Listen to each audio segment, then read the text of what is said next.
Good morning, everyone. As you know, all Android apps have to be code-signed to run on a device.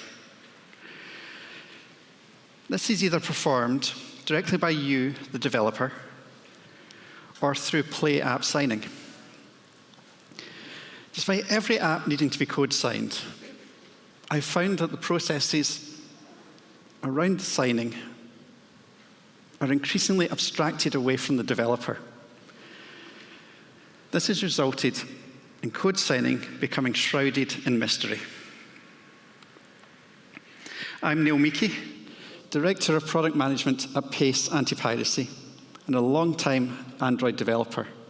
I worked out 14 years as I was coming in this morning. And code signing interests me for two reasons. Firstly, I've noticed through my work that it trips up a lot of developers. As soon as they're moved out of their usual build environment, away from their familiar build pipeline. And secondly, I find it interesting because Pace has its own code signing platform. Not used on Android, but used in places like Avid's Pro Tools ecosystem for audio production. So what is code signing? And why is it important to us as developers? Well, most modern operating systems require applications to be code signed. And it's basically a cryptographic hash of the application binary, the classes, and all the resources that make up the application. On Android, we can't even install an app onto a device if it's not been code signed, if it doesn't have a valid signature. So let's look at this and see how it actually plays out in practice.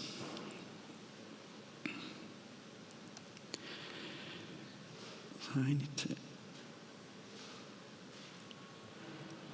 Hopefully you can see that. It's a little bit smaller here, right?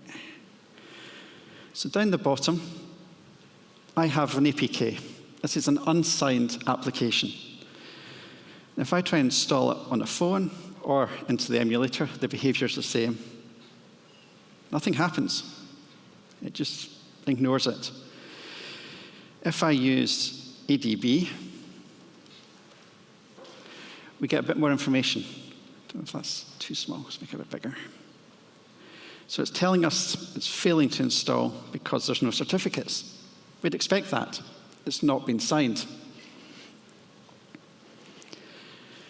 And I can use, let's put that down there. So I can use, behave. I can use APK Signer to sign this APK. Has anyone used APK Signer directly rather than through Android Studio? Yeah, one person, I think, is admitting to using it directly, illustrating my point about how this gets abstracted away these days. But there is a tool to sign APKs on the command line. It's called APK Signer. We want to sign this one. We need to give it a key store. I have an imaginatively named one called test key store. And we need to tell it which key within the store we want to use. And then we need to tell it the APK we want to sign. You can do this inline and sign the one that you've got there. But to keep my demo intact, I'm going to create a new copy of the APK.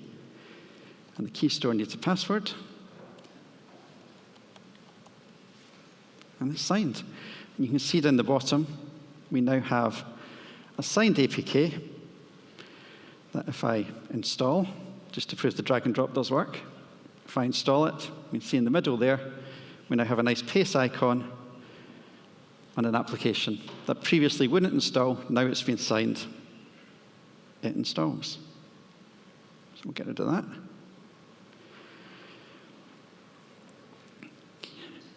Or not. So we've signed the APK. Great. What we can now do is let's have a look inside the APK and see what we've actually done by signing it. So if I unzip the signed APK, you see down here, we now have our folder containing all the contents of your APK. So in there we have the manifest, we have the classes, all the code. We also have this folder called meta-inf. In here, there's a lot of metadata. But down here, we find a file called manifest.mf, which really comes from the history of the APKs, which is the jar format. And in here, we have SHA-256 hashes of every file that's within that APK, including interesting things like our classes decks, our code. So if that hash can't be validated by the operating system, it deems the APK corrupted, and it won't let it install. If the hash isn't there, it won't let it install. So I can't change any of these files now it's been signed, because the hash needs to verify. The public key, this is public key cryptography. The private key's in my key store. That's safe to me. The public key is embedded in the APK, and it doesn't open very nicely in the text editor, but it is there. And that public key is then used to validate by the operating system. It uses that public key to validate all those hashes as you install. So anyone can validate, and anyone can do that, but it's done as part of the operating system install. What I can also do is, the public key's in there, there's nothing stopping me just re-signing this, being someone else. I'm a hacker, I've got hold of your app, I want to re-sign it for my own purposes. Nothing stops me doing that. So if we go back up and we use APK Signer again and sign it, we'll use the same key store, but we'll use a different key in the key store as if we're a different person. Imaginatively, it's called key 1. And our input this time is the signed APK, and we'll output this just to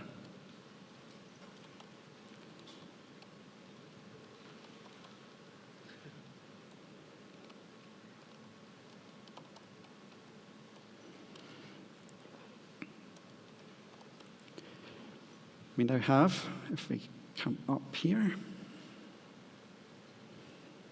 we now have the re-signed APK. Right. And if I try and install the re-signed APK, we see some of Android's protection starting to work, because we get an error. It's telling us, if you look at the bottom of the tracing, the signatures don't match. I've signed it with a different key to the one installed, so Android won't let me update it. Of course, if I never had it installed in the first place, just pretend it was never there, I can now drag it on, and it's installed with a different key.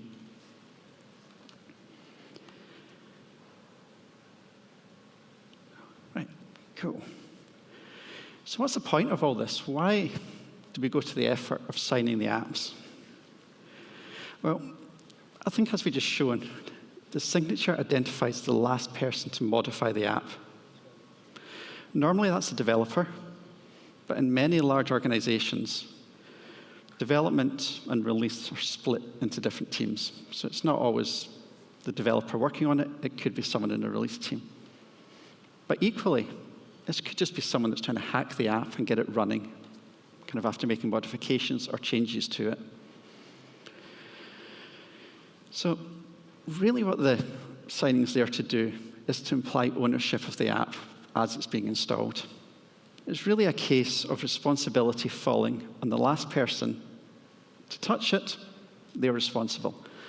It's a bit like code and bugs. You're the last one to touch it, you're responsible for it. And now, Android doesn't act as a certificate authority or keep a list of valid certs in any way. The certificate I used a minute ago was a self-signed one. I created it. I've never given it to Google, never given it to Android in any way. So unlike Pace's code signing platform, this isn't a full PKI system. No one is kind of controlling this. So how does the ownership play out in practice? Well, firstly, as we saw, you can't install a version of the app with a different signature to a previous one. So this gives the users some confidence that version 2 of the app has come from the same developer as version 1. That's good. That protects against phishing attacks where a user is tricked into trying to install the plus version of an app onto their phone. It's not going to install nicely. They're going to have to delete and reinstall, and that should start to trigger some alarm bells. So if someone's trying to trick users into installing the ad-free version of your app, then they're going to struggle to do that. They're going to struggle to use it as a way to deliver malware. Secondly, the signing is used to help define the OS sandboxes. As you know, Android creates sandboxes around your app when it's running to protect it from bad actors on the phone, stop other apps interacting with your app in a way that you don't want it to. If you have 2 apps or more apps signed with the same key, that allows you to reduce some of the sandboxing and have the apps interoperate more directly with each other. With that sandboxing in place, to have the apps talk, you've either got to go through OS official channels or start to resort to basically hacking techniques to get the apps to talk. So the sandboxing allows you to have multiple apps from the same developer. The signing allows you to have multiple apps from the same developer work together more closely than 2 totally separate, unknown apps. Right, so far, so good. We've created a certificate. We've signed our APK using APK Signer. And then Android's let us install that onto the phone. And as I think we demonstrated earlier, where only one person had used APK Signer directly, Android Studio and the other IDEs really simplify the process of signing.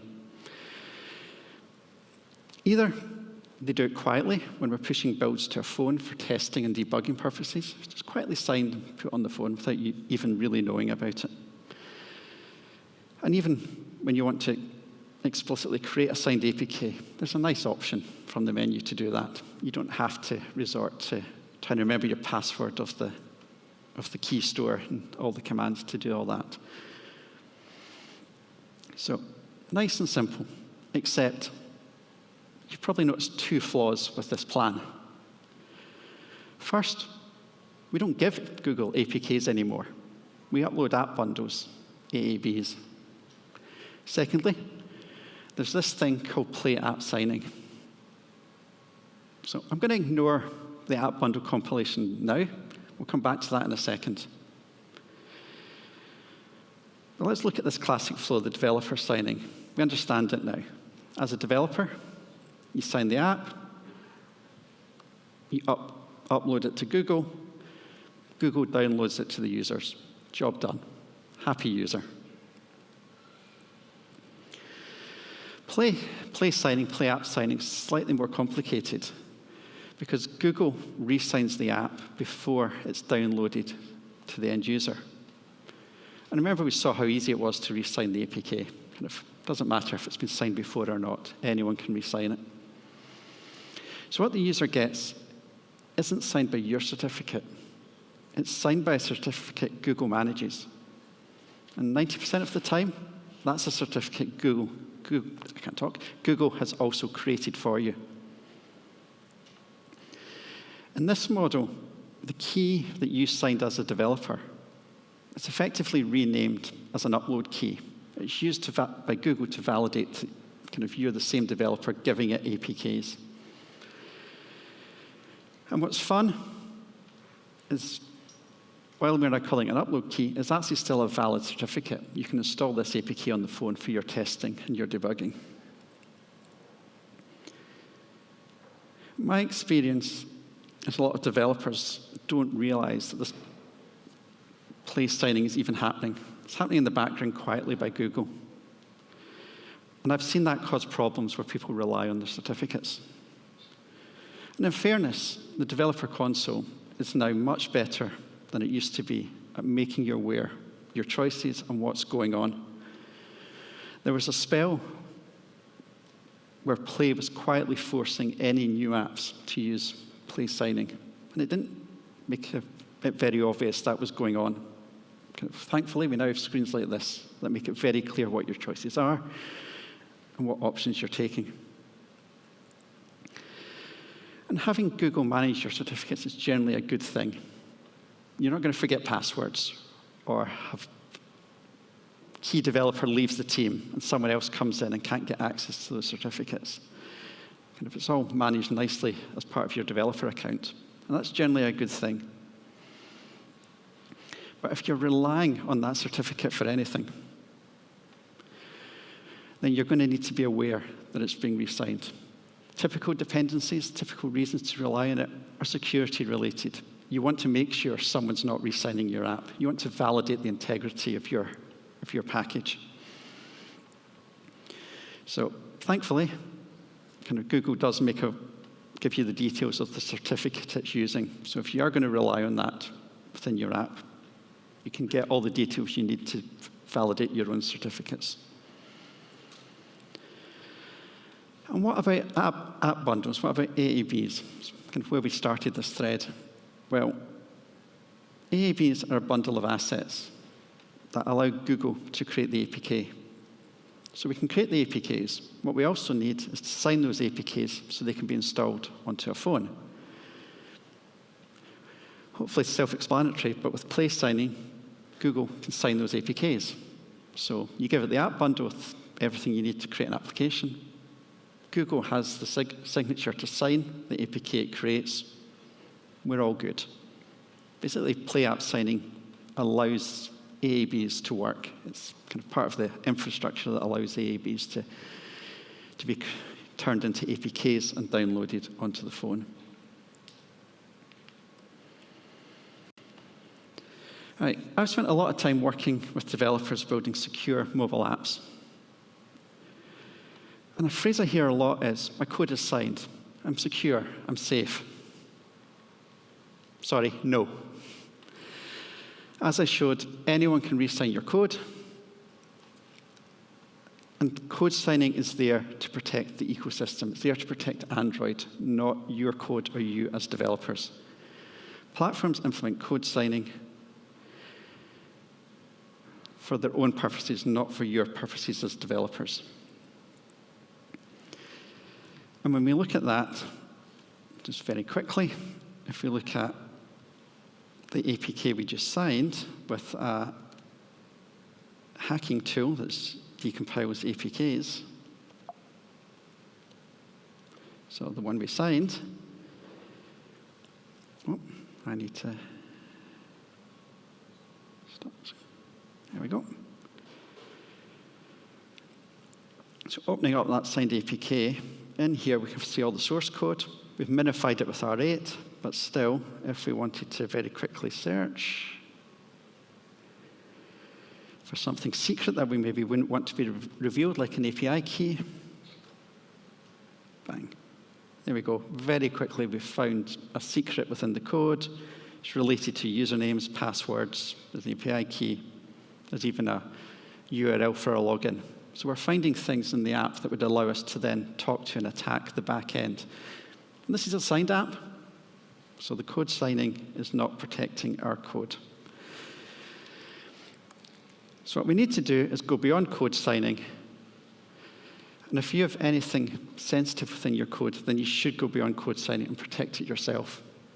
That means using code protection technology, real obfuscation, not just minification, but actually real obfuscation that strongly protects your code.